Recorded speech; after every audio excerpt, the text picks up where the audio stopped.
right, this is the Math 1 final benchmark. I'm going to go over these, so if you have any questions, you can review and see what you missed. All right, number 1 says, which relation is a function? All right, so we want to know which one is a function. That means all the x's have to be unique. All right, so if we look down through here, we can see that 3 goes to 2 separate y values. So that means there's 2 ordered pairs, 3, 1 and 3, 4, which means the 3 is represented twice, so it's not unique.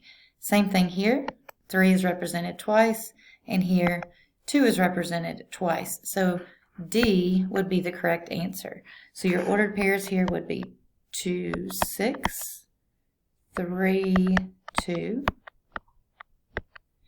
5, 1, and 8, 2.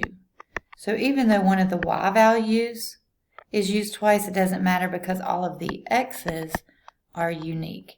So our answer to number 1 is D.